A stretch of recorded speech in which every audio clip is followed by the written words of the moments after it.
Harka fuunee ashamaa akkam jirtu kabajamtoota hordoftoota madda walaabuu YouTube nageenyi kiyya kan jaalala kan gammachuu bakka jirtan hunda simbiraa gahu egaa har'as turtii yeroo muraasaa booda walitti deebinee jira.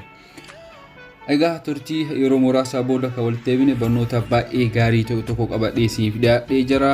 Namoonni jalqabarra channel kiyya faariyaa taatan YouTube kiyya channel kiyya subscribe godhuun dagatina. YouTube keessan keessa galuun iddoo gubbaa search kanarratti madda walaabuu YouTube jettanii erga search gootaniin booda mallattoo diimattee jirtu subscribe tan jettan irratti yeroo tokko tuquun achi booda mallattoo bilbilaa kana akkasuma gubbaa kanarratti yeroo tokkoof tuqxu akkasuma viidiyoowwan as keessa jiran barnoota gaarii kan namaa dabarsan as keessatti ni argattu keessa galuudhaan YouTube kiyya haala kanaan viidiyoowwan as keessa jiran hiriyoota teessaniif like share godhuun affeeraas ni jedha. Egaa gara kallattimaan gara barnoota irraa qabannee dhiyaannetti haa dabarru jechuudha. Egaa barnoonni irraan tana maarseetan barnoota waa'ee WhatsApp irraa. WhatsApp kenna akkamitti hiriyaan kenna yookiin hiriyaan teenna online seenuu isii osoo online hin seenin akkamitti baruu dandeenya akka jedhu qabadhee isiniif dhiyaadhee jechuudha. Irra hedduun kenna ni beekna garuu kan beekne irraa haa baratuuf jechuudha. So akkamitti namni kun online seenuu isaa osoo WhatsApp keessan galin osoo online hin seenin akkamitti baruu dandeenya akkasuma online irraa bahuu isaa akkamitti baruu dandeenya akka jedhu qabadhee isiniif dhiyaadhee jechuudha. So WhatsApp kan isa kana fayyadamuudhaaf Google Play Store keessa galuudhaan iddoo search kanarratti tracker for WhatsApp jedhu kanarratti tuqu jechuudha. Egaa haala kanaan baastanii barreessanii kaatanii iddoo kanarratti kun akkasuma isa kana appicha kana download gootu jechuudha. Nama download godhee jira isin open godheetuma isin garsiisa jechuudha. So haala kanaan appicha ni banna.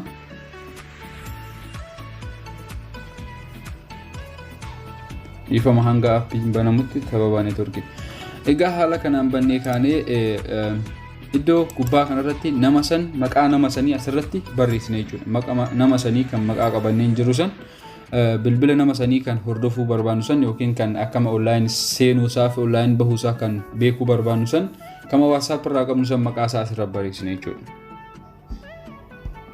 Fakkeenyaaf anamma asumarra barreessee isin garsiisa.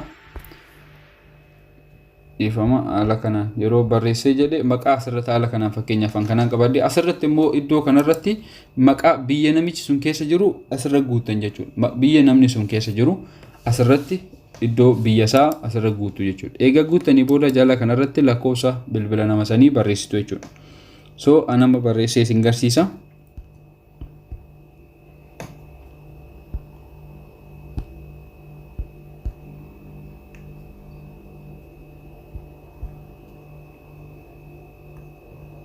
Iddoo gubbaa kanarratti koodii wajjin yoo biyya sanarra kan guutan koodii wajjin guuta waan ta'eef koodii waan isin gaafatu hin qabu.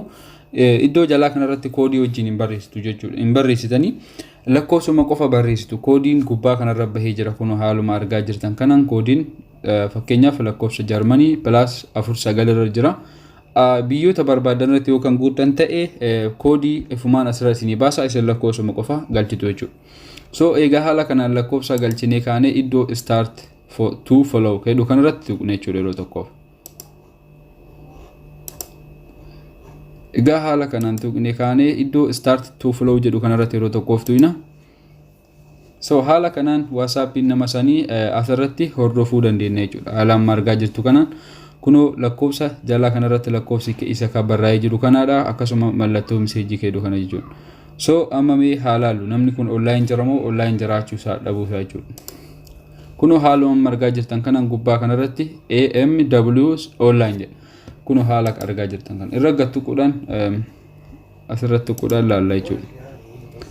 Kuno lakkoofsi AMW lakkoofsa mariif barreessine sun last online jedha jechuudha. Fakkeenyaaf mee online irraa haa bahu namni sun jechuudha. Fakkeenyaaf online irraa namni sun yoo bahe maaltu mul'ata akka jedhu walumaan laalla jechuudha.